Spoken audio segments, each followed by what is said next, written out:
everybody, and welcome along.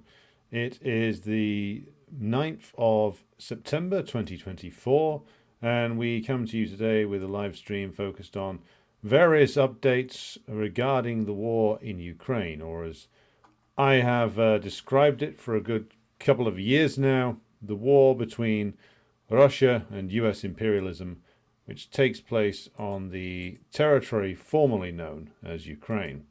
Now, we have a fair amount to get through, including an interview from a friend of the show, Victoria Newland, that she gave recently to an exiled Russian liberal propagandist and American asset called Mikhail Zygar. We'll come to that later. First, though, we're going to be looking at Ukraine itself. Now, when it comes to doing these updates, there's always something of a choice to be made, which is that you can look and focus on the comings and goings on the front line, which I'll mention in passing, but the background to all of this must constantly be examined, and the background is, of course, the state of play in the Ukrainian economy, such as it is, and also the recent political disturbances in Ukraine.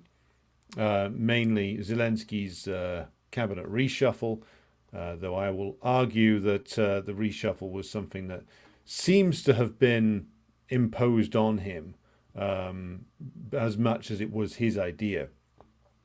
And that goes directly to the economic situation in Ukraine.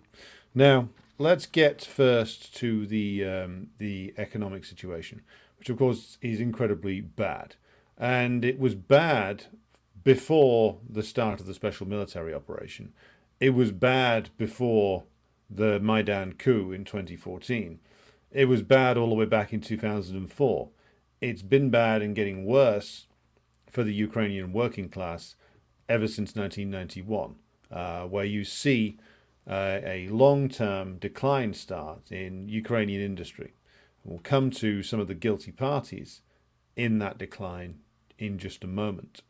But the recent stirrings in Kiev and the sackings or resignations of various ministers, including Dmitry Kuleba, the foreign minister, who seemed to be pretty much a survivor in the regime. He's survived lots of chopping and changing in the Ukrainian government, but now he is out.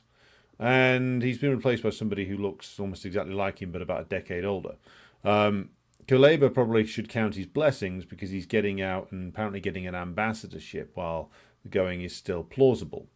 Now, what I want to talk about, though, is the orders that have come to Zelensky from the IMF recently. And that takes the form of a demand by the IMF to the Ukrainian government that they essentially raise taxes and devalue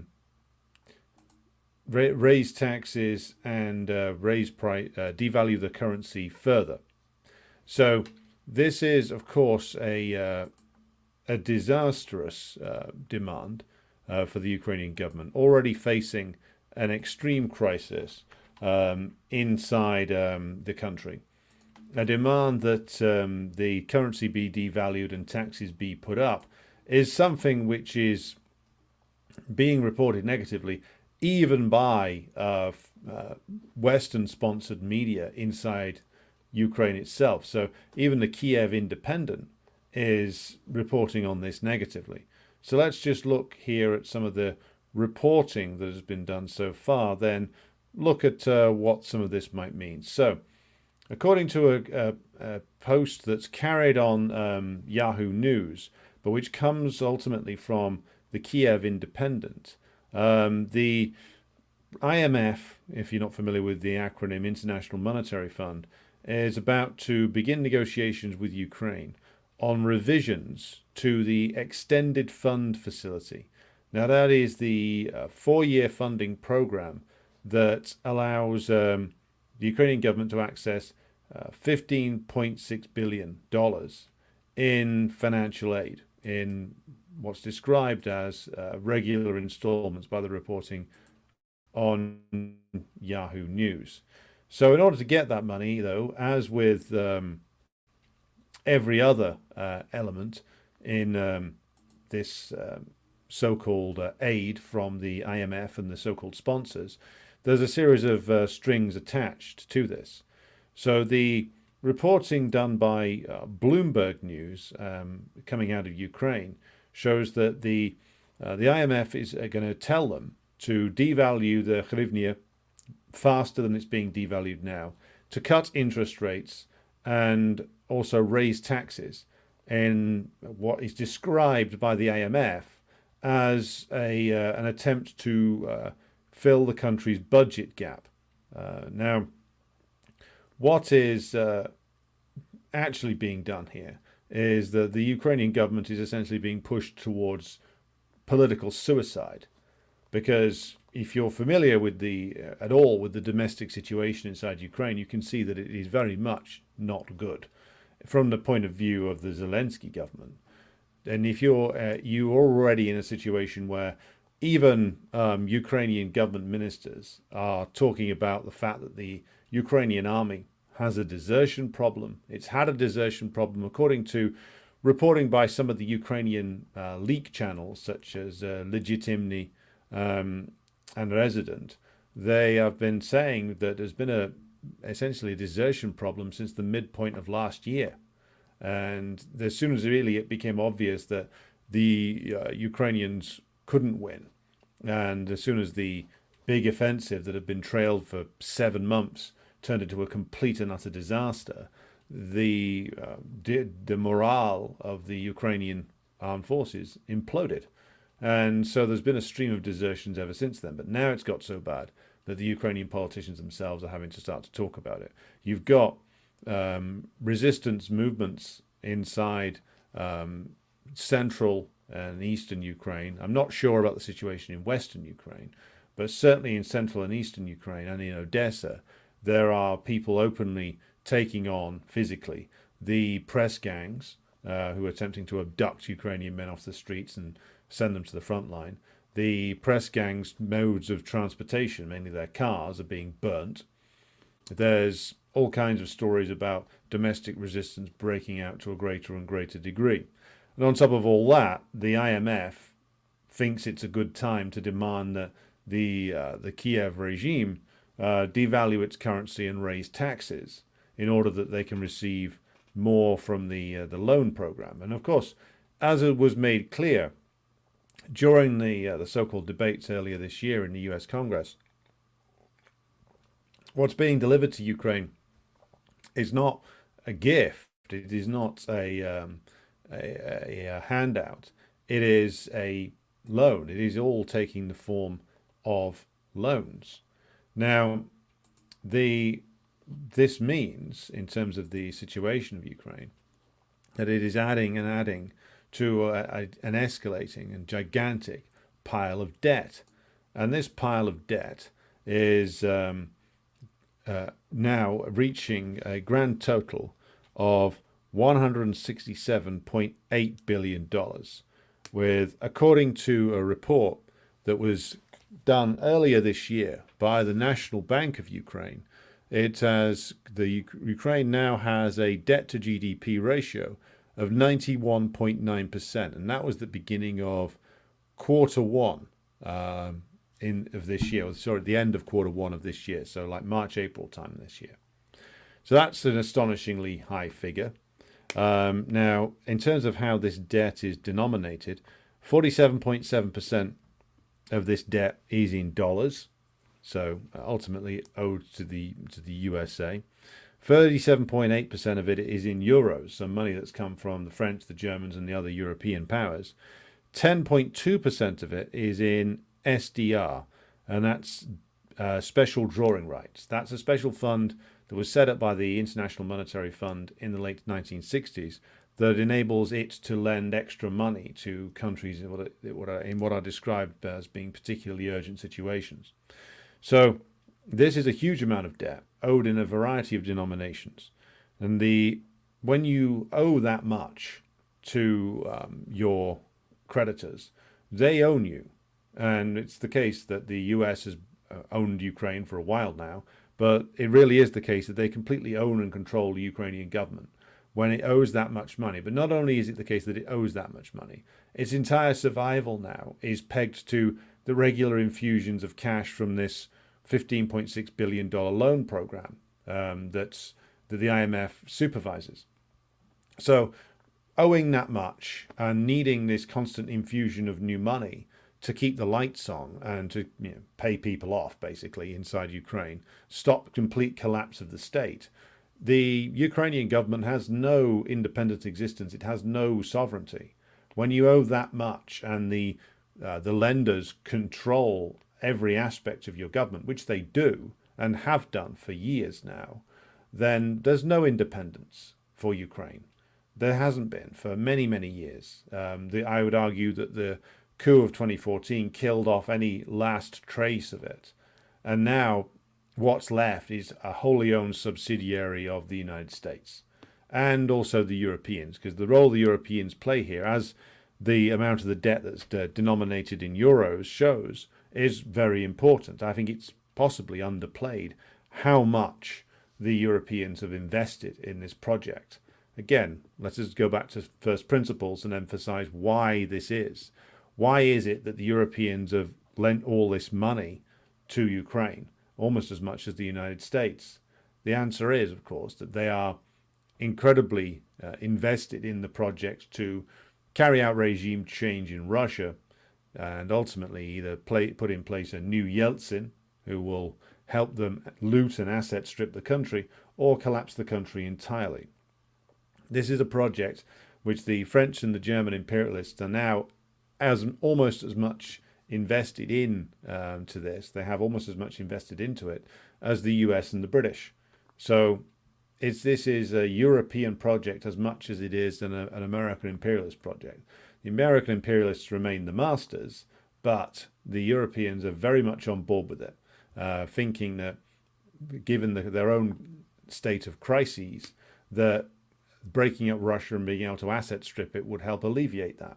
So they're as on board with this as the US itself is, as the British are. They need a Russian collapse. They need to be able to asset strip the country as much as the Americans do. So let's not forget that. That's why they're lending all this money.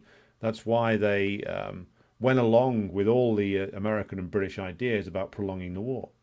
They need it as much as the British and the US does.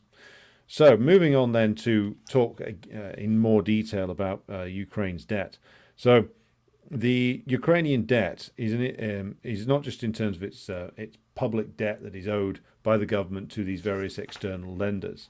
There's also loans that have been coming to the Ukrainian private sector to keep that going. So the Ukrainian private sector debt, which is an interesting one to look at because it brings out a couple of very salient points.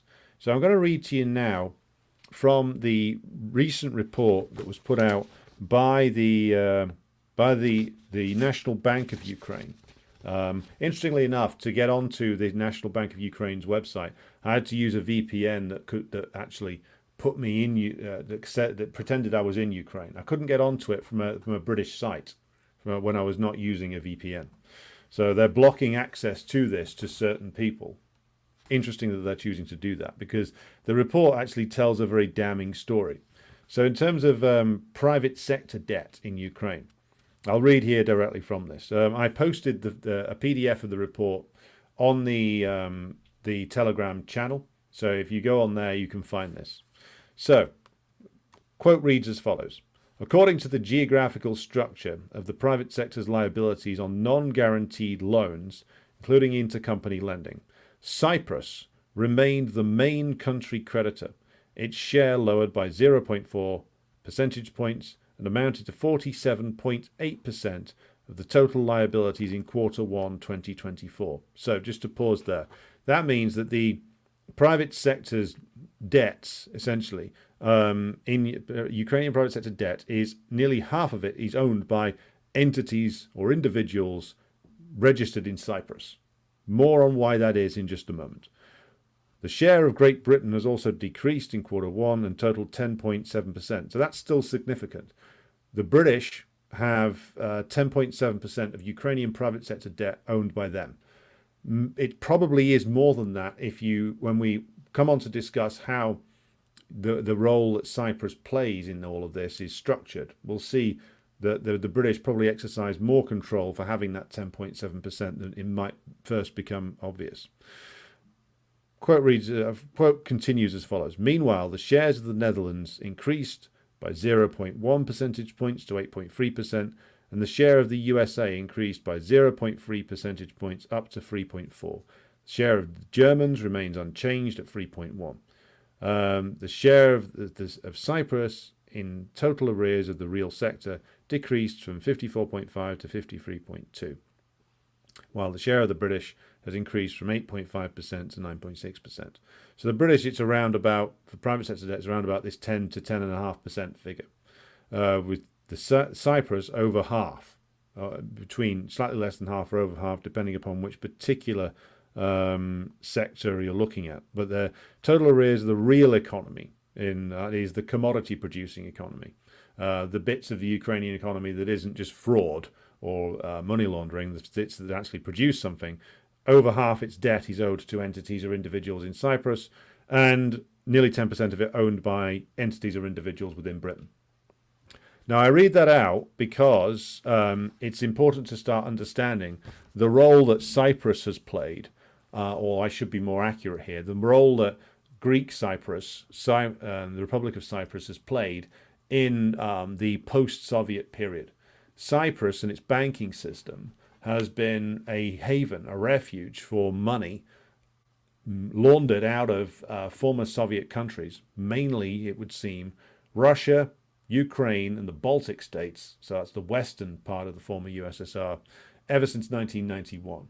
And an awful lot of both Russian and Ukrainian oligarchs have squirreled their money away there.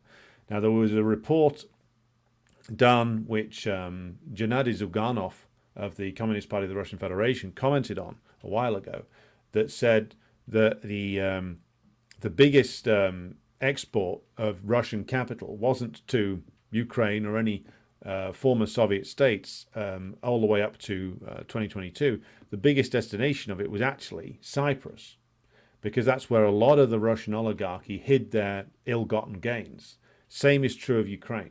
So why is it that over half of the private sector debt owed by Ukrainian entities is owed to individuals or entities in Cyprus? Now, my educated guess on this, given the role that Cyprus has played in terms of money laundering out of Ukraine and previously out of Russia. By the way, as Zyuganov pointed out, the only reason why the Russian oligarchy was stopped from putting more and more of its money into Cyprus and Cypriot banks was because of sanctions from the EU and the Americans. The Russian government didn't stop them doing that. That was all part of the deal that Putin operates under. That he doesn't stop them exporting capital out of the country. It doesn't get exported to exploit anybody. It gets exported so they can steal the money from the Russian working class and stash it in the Cypriot bank, then move it around the shady banking systems of the world. Now, my guess, based on the role that Cypriot banks have played in Ukraine and the role that Ukrainian oligarchs play in Cyprus, is that that private sector debt is owed to individuals and entities who are probably originally Ukrainian and hold some kind of permanent residence or citizenship in Cyprus. Now, we can do some more educated guesswork by looking at previously existing scandals involving Ukrainian oligarchs. And I'm just going to share a screen with you here, if you'll bear with me for just a moment. There we go. So we can see there, that's a story that's come up from the Organised Crime and Corruption Reporting Project. That's a slightly dubious website. They get like money from Soros and other dodgy individuals, But this story, when you look into it, it's about Kolomoisky, Igor Kolomoisky and Gennady Boholubov. And this story is true, which is that they were using a Cypriot branch of Ukraine's largest bank, Privat Bank, to send 5.5 billion overseas. And this is a story from 2019. And it led to, I think it was the Poroshenko government nationalizing Privat Bank. But I use this as an example because there's two things that come out of this. One, which is that the Ukrainian oligarchy, typified by Kolomoisky, he's not an exception in terms of his business activities, which is that he's just a thief. He's the rule of Ukrainian oligarchs, as he would have been for their Russian equivalents for a long time as well, in fact, to this day. Now, what Kolomoisky was doing, according to this report, with Privat Bank in Cyprus, was that because this bank was sort of in a regulatory grey zone, shall we say, according to the official reports from the Cypriots. I'll just get rid of that screen now. The Ukrainian oligarchy, in the form of Kolomoisky, was able to move money, $5.5 billion worth, according to this report, out of Ukraine to Cyprus, because the Privat Bank had, of course, entities, operations within Ukraine, and it had a Cypriot office. Now, what Kolomoisky and his business partner were doing was that they were moving the money, moving billions of dollars out of Ukraine through Privat Bank into the branch that is registered and operates in Cyprus, and then they were moving that money to the British Virgin Islands, to Britain itself through the City of London, and to the Netherlands, and to various different shell companies. And of course, it ended up back in the pockets of Mr. Kolomoisky and others. Now, that's fairly typical in terms of the role that Cyprus has played in the post-Soviet world. And it's fairly typical in terms of the behavior of Kolomoisky. Interestingly enough, Kolomoisky, of course, was one of the big early funders and organizers of the coup in 2014. He's a significant backer of Azov. People will say, "Well, but he's Jewish. Well, what does he care? He's not the one getting pogromed, is he? You know."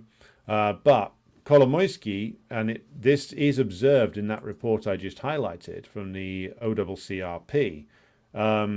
When Zelensky was running in 2019, a lot of these intelligence cutouts and various Western interests were unsure of Zelensky, to say the least, because they regarded him, I think accurately at the time, as Kolomoisky's creature.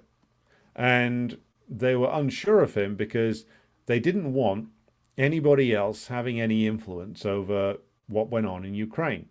And because Kolomoisky had an outsized role in terms of the rise of Zelensky, given that it was Kolomoisky's television channels who gave Zelensky his TV career and promoted him and on the idea of him as president for an awfully long time, then they were worried that he would have, again, outsized influence over the new president. So they were careful to essentially do over Kolomoisky. So his bank gets nationalized that he was stealing from anyway. And then eventually they get him back into the country and put him on trial. What's the purpose of this? It's to put Kolomoisky in his place. It's a scheme by principally the Americans and the British to make it clear that no one else can have any influence over the Ukrainian government other than them. And of course, given that the Ukrainian government owes such a gigantic amount of money, then it's pretty clear who's going to be pulling the strings and calling the shots. So Kolomoisky ends up going on trial, but the usage of Cyprus in the Privat Bank scandal should show us what is the role of Cyprus here. It is, I would argue, it plays a role of hiding the wealth of the utterly rotten and parasitic Ukrainian oligarchy that has plunged the Ukrainian nation into the mud and the dirt and the blood of this war and then run away. and still holds large amounts of the debt of Ukraine, of the Ukrainian private sector, and my guess would be a significant amount of its public debt as well. So these absolute parasites have been feasting upon the legacies of the Soviet period for years. They made money from asset stripping it. They made money from selling the fertile and productive land of Ukraine to so-called Western investors. And now they are making money off the debt. So these are the people who, maybe more than anyone else, are responsible for the current state of Ukraine. I mean, the imperialists, yes, must be held responsible for the creation of the war and its escalation. But the Ukrainian oligarchy were their tools, and they're willing tools in doing so. As long as they could continue to loot the place, they didn't really care what happened. And ultimately now they find themselves in a position where as long as they continue to not make trouble, they're allowed to continue looting Ukraine. If they try and start getting ideas above their station, as Kolomoisky did, they'll find themselves accused of something pretty quickly, which they more than likely have done. So this is the state of play in Ukraine. The country is drowning in debt. It is debt that is largely held by US imperialism and its allies. This gives them an unprecedented level of control over the government. And this means that essentially, as I said, Ukraine cannot be regarded as an independent country. Can't be regarded as a country that has any sovereignty. They are in debt peonage to the United States and the British and the Germans and the French and the Dutch. This is a horror story for the ordinary Ukrainian worker, because the country lost all sovereignty and independence, not to the Russians, but to the Americans and their allies. And it is this which hundreds of thousands of Ukrainian men and some women are being asked to fight and die in gigantic numbers for in Donbass or in the Kursk region of Russia, though that incursion has gone horribly wrong and is now collapsing. So I thought I'd emphasize that first, because that's a point in terms of the debt and who controls the debt that isn't emphasized, even though the information's all out there. I mean, you can get all that even off stuff that's reported inside Ukraine, but it's never really emphasized properly in terms of the coverage in the bourgeois press here, because it reveals too much about how imperialism works. If you owe $167.8 billion to US imperialism and its allies, then you're not an independent country at all. And the only way out for Ukraine is, of course, to break out of this stranglehold somehow. If they can't, then really it's a case of, well, how much are the Russians prepared to do to negate the control exercised by these bondholders? And that's a question for another day. I can't imagine there will be many in Russia who want to do the bondholders of Ukrainian debt, or the supposed owners of Ukrainian agriculture and industry. I don't suppose they'll want to be doing them any favors, but we'll see. So that's the way that things stand right now. I now wanted to turn to a couple of clips from our old friend, Victoria Newland, who's been speaking to this clown, Mikhail Zygar, recently. Now, just before we get to that, I want to give you an indication as to who Zygar is. He's a long-term apparent US asset, a so-called liberal journalist, gone into exile now, of course, and he writes for the New York Times and Der Spiegel.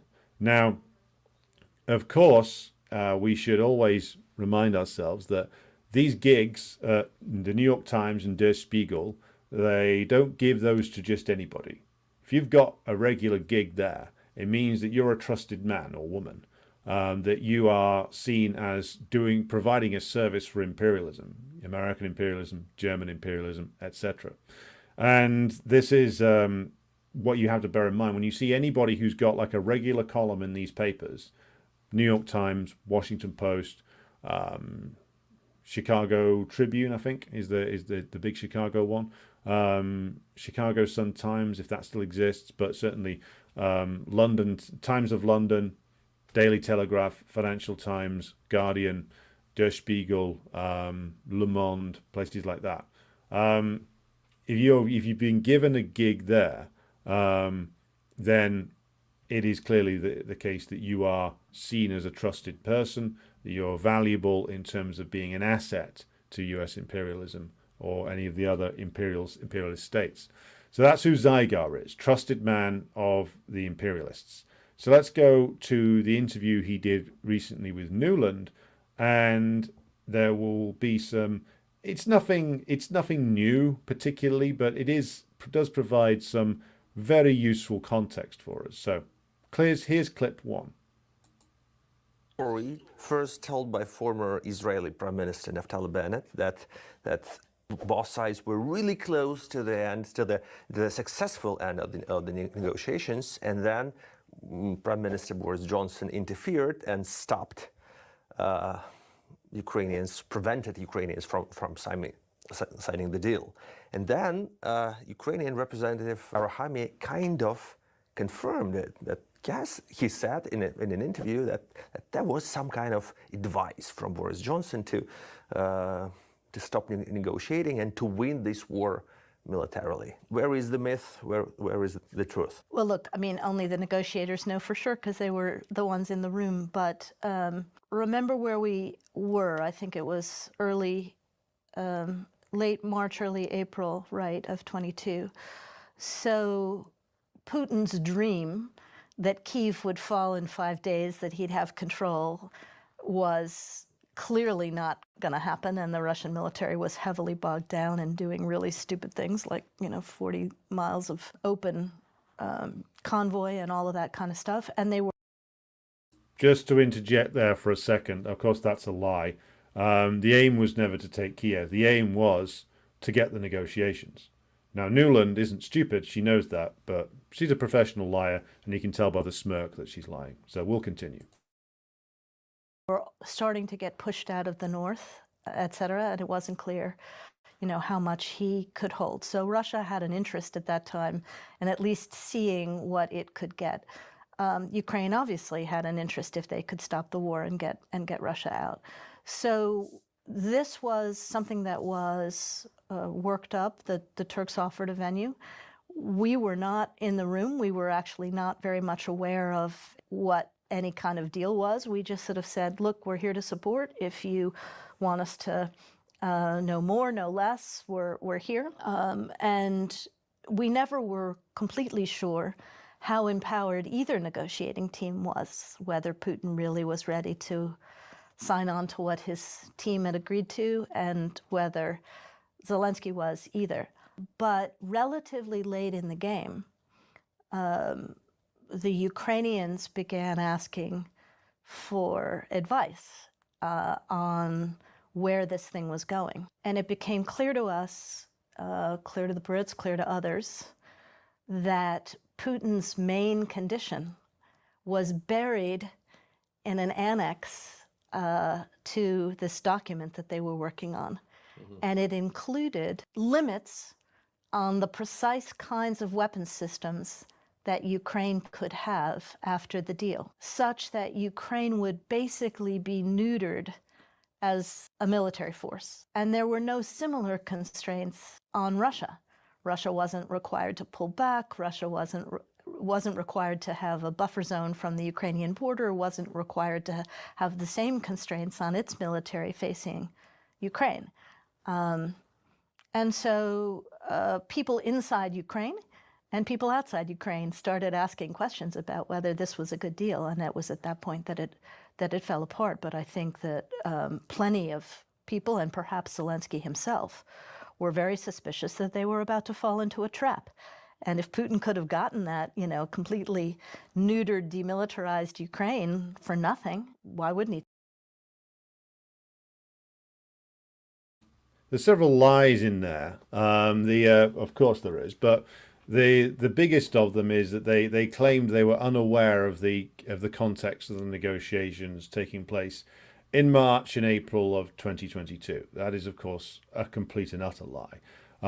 They will have known from very early on what was going on. They the US and the British have their stooges all over the Ukrainian government. They'll have known exactly what was being discussed. Now, nor was it secret, as Nuland claims there, what the Russians were after in terms of the agreement, because what they were looking to do with that agreement, that is the Russian side, was to essentially find a way to end the war, but do it in such a way as that would be require the minimal amount of force spent by the Russians, but achieve the maximum result in terms of their ultimate objectives. Now, Nuland is of course lying when she says, "Oh well, Putin's hidden these objectives away." The objectives were always stated openly. I mean, if you go back and read, as we've done here on the channel before, the agreements or the draft agreements that the Russian Foreign Ministry sent to the US and NATO in late 2021, before the beginning of the special military operation. And what that said quite clearly was that they were looking for Ukrainian neutrality, but more than that, for a return of NATO to its pre-1999 borders. Now, of course, you could say that was something to be negotiated over in the future, but that was the ultimate aim. And the ultimate concern, as expressed by various representatives of the Russian government, including Putin and including Lavrov, all the way through 2019, 2021, was the positioning of long and medium-range missile systems inside Ukraine. That was a concern that they talked about over and over again. So it wasn't something that they were hiding. They talked about that as a concern. Now, why is that a concern? Let's go back to this. Now, Nuland says Putin's got some secret plan or something. Again, this isn't true. What the plan was, such as it is, was to make sure that the missile systems that could easily strike major Russian military or civilian infrastructure before the Russians had a chance to either shoot it down or respond, couldn't be installed in Ukraine, which is ultimately what part of the American and British plan and European plan was. And the reason for this concern is because, unlike the Baltic states, which are tiny and militarily pathetic and very hard to defend, if ultimately you needed to take action against them, Ukraine's a massive country, and it is much, much harder, as is being shown now, to conquer such a place. It's much, much harder to track down missile systems when they've been put in there, and it would present a much more dangerous and existential threat to any Russian government if Ukraine was under the control of the imperialist powers, which is ultimately what the aim was. The aim of the game was always this. It was always to be able to use Ukraine as an outsourced military base to be used to undermine or destabilize the government of the Russian Federation. Now, Nuland says there, eventually Zelensky reached out for advice. This is not true. I think what eventually happened was that when there was seemingly some progress made, at that point, the US ordered Zelensky to stop negotiating. And they still have him under orders to this day. He's been under orders since March, April of 2022. This is part of the reason why his principal backer, Kolomoisky, was taken out of the picture. Because Kolomoisky's a cynical scumbag and a rat who, if he was offered a deal that would advantage himself, probably would take a deal with the Russians. Certainly he's done business in Russia before, I think. So the aim is, to go back to the point we started the program on, they eliminate any other source of control over Zelensky and the Ukrainian government. Then they are able to essentially give the orders. And they gave the order in 2022 that there will be no negotiations. Victory or death. And by victory we mean ours, and by death we mean yours. So this is the cynical face of US imperialism on display there. And she does reveal quite an interesting thing there, though, which is that even with in the midst of all her smarminess and lying, she does confirm that the orders came from. She doesn't describe it that way, but the orders came in the form of advice from U.S. imperialism and its British ally. And with the French and the Germans, of course, she doesn't mention them there, but my interpretation is that they were on board with this as well. Again, the objective is the overthrow of the current government in the Russian Federation, its replacement by a stooge regime, or the disintegration of the Russian Federation itself. That's their aim.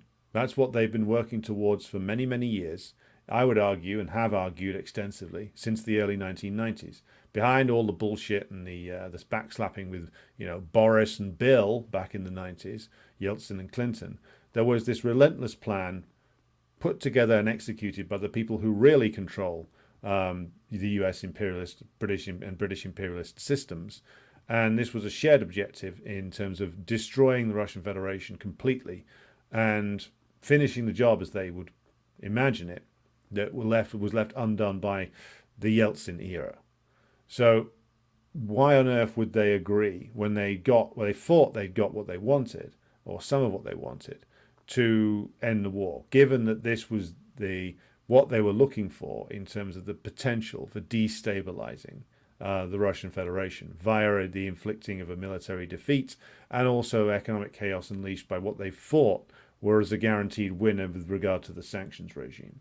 So that's the wider picture here. And Newland also commented a little bit on the historical side of things as well. So I just want to add that to this mix as well. So here we go. Going into that NATO summit, and I was there, I was U.S. ambassador to NATO. I should just say here that she's talking about the NATO summit in 2008. And of course, Newland was a figure that survived multiple administrations, from the Bush administration through Obama and then into Biden. And so she knows where the bodies are buried, so to speak. So her words on this should be listened to with care. Then, the Georgians were very clear. They wanted NATO. All sides then in the Georgian political process, except the extremes, wanted to be members of NATO. They had done a lot, and they were certainly ready for the membership action plan. The interesting thing in Ukraine was that you had a prime minister who was saying, we don't need it. We want the EU. That was Tymoshenko, but we don't want NATO. And you had a president who was saying, we do want it. So you didn't have you didn't have a unified country. And it was a big step for us, especially because of how threatening Putin was being about it. And you remember he came and made some very explosive statements. And so... You mean that was the first time when he told George W. Bush that if Ukraine joins NATO, it will go there without Crimea and the East? No. There was no discussion about any of that in 2008, but he was violently opposed to even membership action plan for Georgia and Ukraine. By the time he comes to power, if you're thinking about Soviet mentality, the Baltic states are already well cemented with NATO. But he had this obsession with not losing pieces that he considered belonged to Moscow on his watch. So again, as you go into this summit, you have some allies who are not ready. The Germans were unsure what they wanted. The French were also unsure. And you had the Ukrainians split. So I think if the Ukrainians had been more united at that time, if we had more conversation with them ahead of time, it might have changed. But it was easier to make this compromise decision when you had a Ukraine that hadn't quite decided who it wanted to be at that time. Was there the possibility of some other scenario? Membership action plan wouldn't have changed in practical terms much, in the sense that Ukraine was already getting plenty of support in cooperation with NATO. The Ukraine, as you remember, deployed with the NATO-based mission in Afghanistan. They helped with training in other parts of the world. I just think in 2008, there was still a split in the Ukrainian body politic about where they wanted to take their country. They certainly wanted to be part of the EU, but it was sort of a 50-50 poll. In fact, you can blame Putin for how aggressive. Well, we'll leave that there. We don't need to indulge her any further. But there is a point to be noted in her answer there, again, besides all the regular lies, which is that in 2008, they didn't have the necessary control over Ukraine to be able to force the issue. They did over Georgia. But again, like Newland mentions their membership action plan when it came to Georgia. Again, that's a useless bureaucratic process which comes up with a bunch of bullshit. What was really the action plan was for Saakashvili, Mikhail Saakashvili, to launch his war on South Ossetia. That was the actual plan. And look how similar the plans are here with regards to Ukraine and with regard to Georgia, which is you have these post-Soviet areas with borders that were never meant to be actual borders, if you understand what I mean, which is in the Soviet period, these border areas, it didn't really matter as much because, of course, all the people who lived there, whether they were descended from Russians or ethnic Georgians or Ukrainians or Ossetians or Abkhazians, these were all people who were of course, citizens of the wider Soviet Union. So when the counter-revolution of 1991 takes place and fractures the Soviet Union into 1,000 different pieces, then you suddenly find people left without a home or left without a clear legal status or with all kinds of territorial disputes suddenly erupting again in a way they hadn't for over 70 years. Now, this, of course, is very much something which can be exploited by the US imperialists and the British. And all they needed in Georgia was to find a willing stooge. They found one in the form of an egomaniacal lunatic by the name of Saakashvili, who they managed to impose upon the Georgians, again, following a coup codenamed the Rose Revolution back in the early 2000s. And again, you have two regions in Georgia, the territorial borders of Georgia that were declared in 1991. Abkhazia, long-running frozen conflict, and South Ossetia, with the Russians backing the Abkhazians and the South Ossetians, and both having a sort of semi-independent status, turning that festering wound into, shall we say, that wound into a more open one, was the actual plan. So forget the talk about membership action plans in Georgia. The actual plan was to stage a confrontation, stage a provocation, which now even the Georgian government, the so-called, the party's name is the Georgian Dream government, is saying openly that Saakashvili declared this war on South Ossetia in 2008 at the behest of external forces. Now, so far, as far as I know, the Georgians haven't declared who those external forces were. But I think we can make a very good educated guess of who it was, given Newland's smirking performance there. The action plan wasn't whatever dumb shit was written down in the 2008 NATO conference. It was stage a confrontation, lure the Russians into a war, and we'll see what happens, basically. Quite what the planners in Washington and London had in mind, I don't know. Perhaps it was a dry run. Perhaps they actually expected the Russian military to perform far worse than they did. Either way, though, what Newland also reveals there was that the Europeans themselves, principally the French and the Germans, weren't quite ready to sign on to the full-blown anti-Russian regime change project as yet. They were after 2014. Why? 6 more years of crises. 6 more years of crises where their economies are falling to pieces, their politics is either stagnating or collapsing, the crisis in the imperialist countries gets worse. Therefore, having run one coup in 2004 in Ukraine, having failed in Georgia, they now really need, as Nuland implies there, success in 2014. And what does success look like? Success in this case is the destruction of any element of compromise within the Ukrainian government. So even Tymoshenko, who's a crook, but he's a crook who wanted to lean in both directions at the same time. She wanted to have EU membership, which these crooked bastards in Ukraine regard as like a meal ticket, but was smart enough to know that NATO membership was a bad idea. So even that division needed to be ruled out. What was needed was a dictatorship.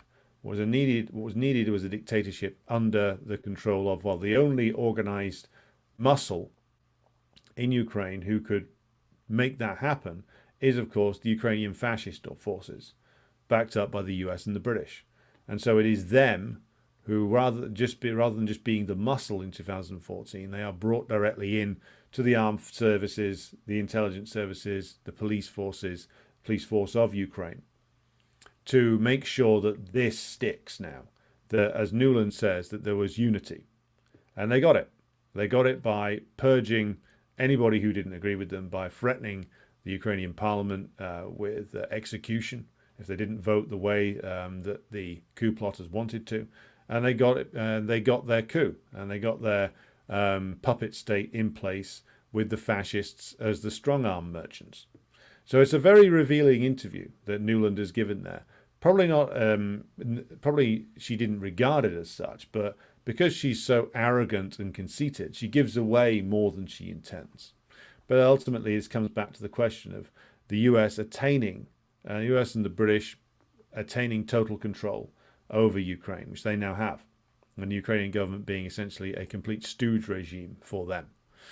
So let's just start now by also going back over your comments thus far.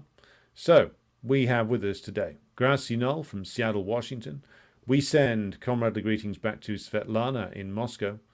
And Svetlana adds, curious to see ludicrous Lindsey Graham coming clean about USA's real motives for supporting Ukraine, its trillions of dollars of mineral reserves. Yeah, there's that, of course. Stealing resources is a constant motivation for imperialism. However, it's also important to emphasize that Ukraine, I would say its value even more than its resources, natural resources, farmland, etc. The biggest value of it is its position at the moment. Making money off it is a secondary consideration to the investment over in terms of the ability of Ukraine to help them reach their objectives of destroying the Putin-led system. To that end, that's why they're able to, or willing to, lend billions and billions of dollars to Ukraine, because the objective is massive if you can attain it. Yes, fat toilet maggot Lindsey Graham, as Dmitry Medvedev has put it. Greetings to Otis, who's joined us, as has Jerry. Comradely greetings to you down in New Hampshire.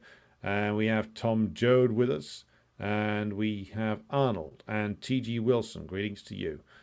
Davey says, greetings from Gwynedd.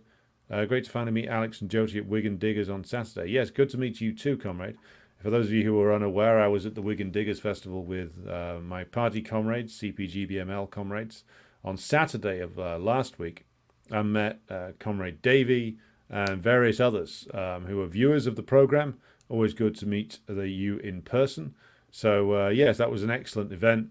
Made a lot of good contacts there. And kudos to the organisers for putting on what is a good size working class cultural event that has a strong attendance from the local working class community. So it's not just a sort of lefty bore fest. It's got a large number of ordinary workers at it, which can only be a good thing. Jerry says Blinken is visiting the UK today, giving out new orders, I imagine. Kobe says Ukrainian foreign minister recently resigned. Yes, indeed he did. We just covered. Michael, good morning to you, wherever you are. You are viewer from Colombia, perhaps.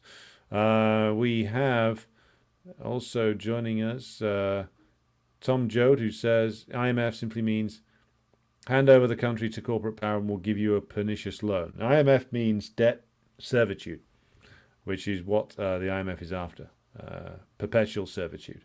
They don't give you loans in order to pay it back, and they don't give you loans in order that you can develop your country. The loans are there to ensnare you in perpetuity, and that's exactly what's been done. Potted Rodent, greetings to you. Grassy Knoll says Milton Friedman said after Hurricane Katrina, New Orleans hit New Orleans, that it would be an opportunity to privatize the public schools. Well, basically that was already happening, wasn't it? But yes, Friedman was nothing if not consistent. Art Vanderlei, Seinfeld reference, says, what's Ukrainian for Jubilee? Don't think that word exists. Michael says, the SDR is not a special fund, but its own currency. SDR is already a denomination. It's an interbank international settlement token. Interesting. I'll have to read up more on that. I was seeing it as a fund, not a currency. So I'll have to go back to that and clarify. Svetlana says, curiously, resistance to the press gangs has been especially fierce in western Ukraine, even more violent than in other areas, at least until midsummer of this year. So Banderism losing popularity, it would seem, in the West. T.G. Wilson says, the EBRD, the IMF and the World Bank all push for the creation of a land market to expand access to Ukraine's farmland for agribusinesses and private investors. This has been a key demand of Western financial institutions since the coup of 2014. Yeah, Ukrainian land, Ukrainian soil, very fertile, wanted by the Kaiser in 1914, by Hitler in 1941, and now by the imperialists of the collective West from 2014 to present. Guy joins us from Brazil, where he says the military are doormats for the West too. Indeed. Unfortunately true in many areas. Svetlana says, Odessa is the number one when it comes to resisting the press gangs. Certainly far more press gang vehicles have been destroyed there. On average, 5 vehicles a week. Interesting. Zain Mudassir says, Russia recently got victory at Donetsk Oblast region. Yeah, the military situation, I mean, I haven't talked about it as much today because I can talk about it in future episodes, but the Kursk incursion has gone as hideously wrong as many of us predicted that it would, and the overall picture is getting progressively worse, which is why Zelensky's talking in sort of utopian ways about building an underground power system or building an underground military production facility. This is, of course, desperate talk that won't happen, but he's coming out with it anyway because he's trying to perpetually peddle illusions.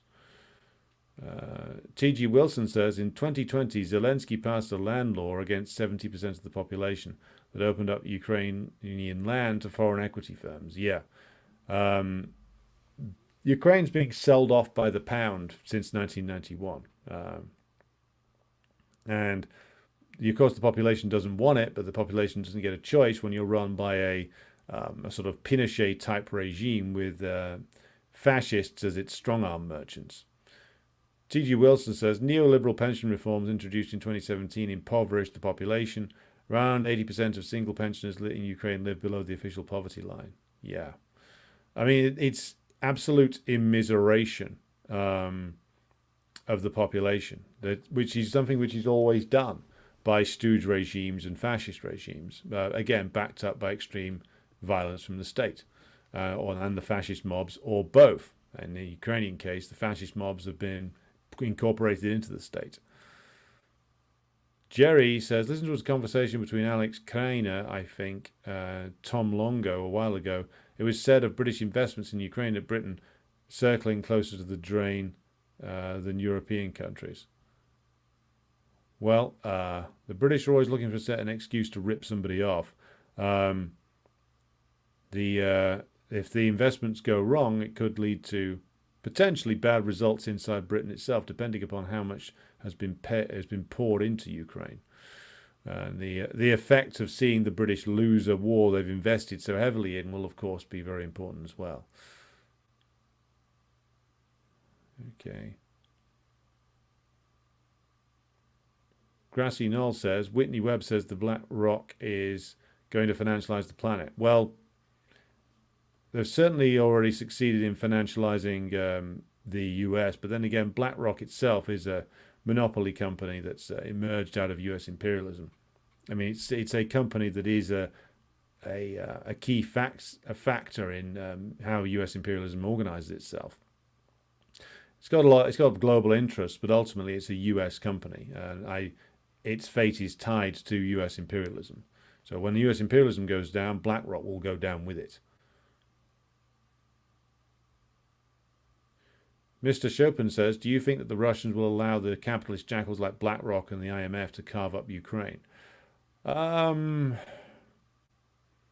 an interesting question. I think that the ultimate settlement in Ukraine is going to be an interesting one as to how that ultimately shakes out.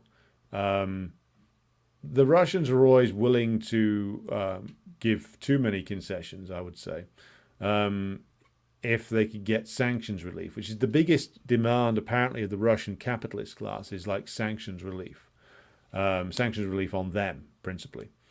So that'll be a factor. Now, given that the strategic objective of this is still to force the war to continue for as long as possible, the longer it continues, the more of a chance there is of BlackRock and the others losing all their investments. So it's going to be interesting to see. I think in the end that the strategic considerations of imperialism will win out over the immediate financial interests of the of the monopolies, and that strategic consideration, is in prolonging the war at any cost. I mean, that's what will happen. Working Prole Incorporated says, basic Ukraine infrastructure will end like Yugoslavia, sold to the highest bidders. Will be if it continues to be so-called independent country. T.G. Wilson says the IMF launched a propaganda campaign in 2017 to attempt to gain support for the reform. In 2019 and 2020, large protests and rallies erupted against changes to laws governing the sale of farmland, though limited in 2020 due to stay-at-home orders, which was when Zelensky passed the land bill. Yeah, taking advantage of COVID lockdowns to pass an ultra-reactionary act of theft. What a surprise, given that that's exactly what everybody else did. Michael says, BlackRock is almost more sinister than that. They don't actually own the majority, but they hoard the rights of control. The vast majority of what BlackRock owns is through investment products. They sell them as in people own ETFs made assembled by BlackRock. So the owner of all these shares of industry is only filtered through BlackRock. But that pools voting rights, board influence, etc. in BlackRock, while they don't actually have to put up the capital to buy it all up. This is investors' money, much of which is also pension funds. Yeah, and that goes back to a point about how much influence a certain amount of shares gets you. You don't have to own 50 plus 1% of a company, or even like anything like that, to exercise a large amount of control over it.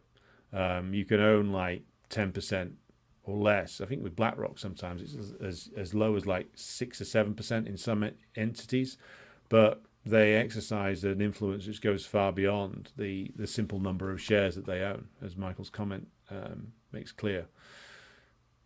And of course, never gamble with your own money. That's another crucial element here.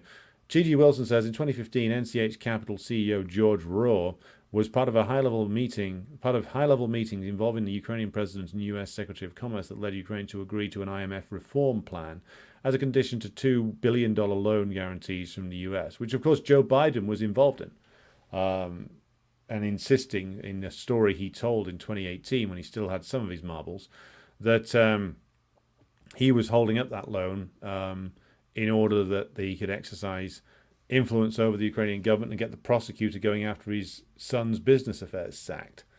So yes, I mean, people say, well, the IMF broke its own rules to give Ukraine money. Well, those rules are not there to be followed.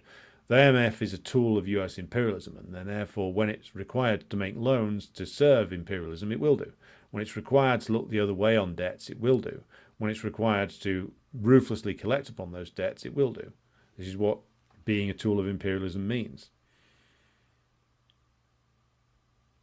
Svetlana says, in Nikolaev schools, children are now have to report what their fathers do for a living and what time they leave home and come home from work. Isn't that amazing? This is exactly what they told us the Soviet Union was like, or what East Germany was like. But as it always turns out to be the case, this is what Ukraine under capitalism is like. Also, men are arriving at schools and asking children, "Where's your papa?" all in order to catch men and dispatch them to the front ASAP. I mean, it really is like the bottom of the barrel, like disgusting shit that these people are involved in. It's no wonder people are burning their vehicles, is it?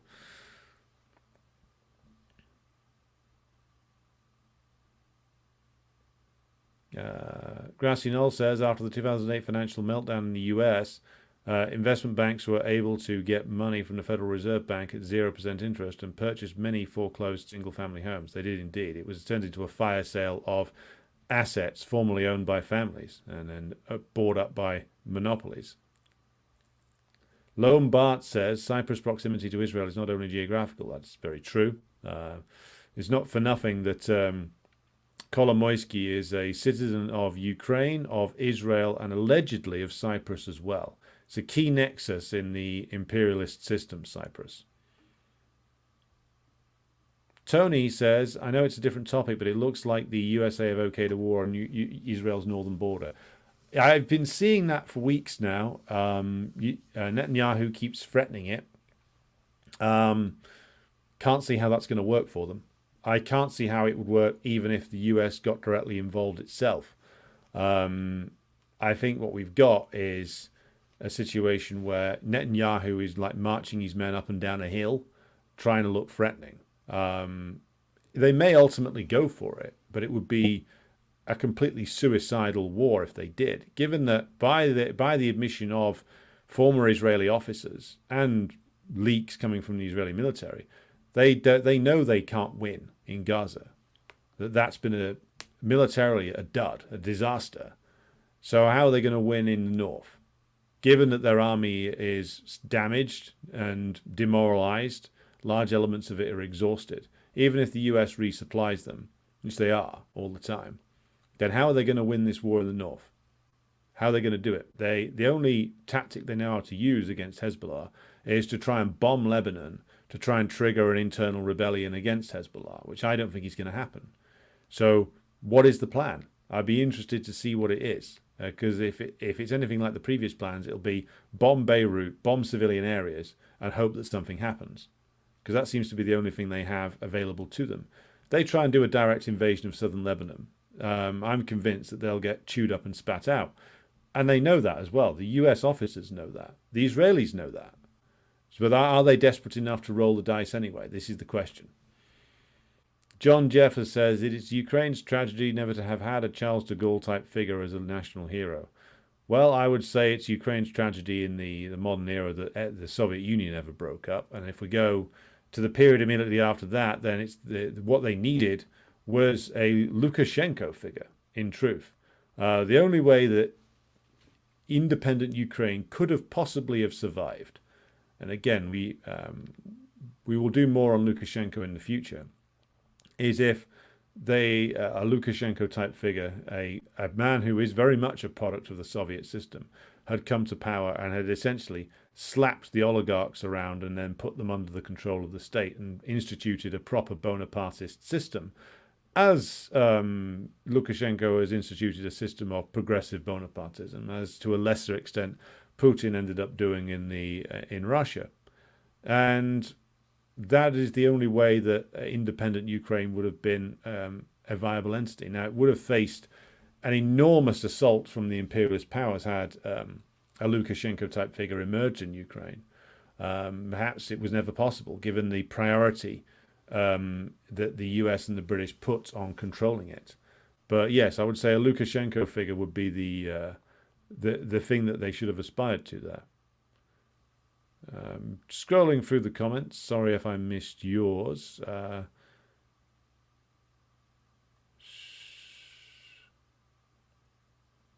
Songs 4K says that with reference to the Newland interview, the key NATO condition was the ongoing use of Ukraine as a weapons platform.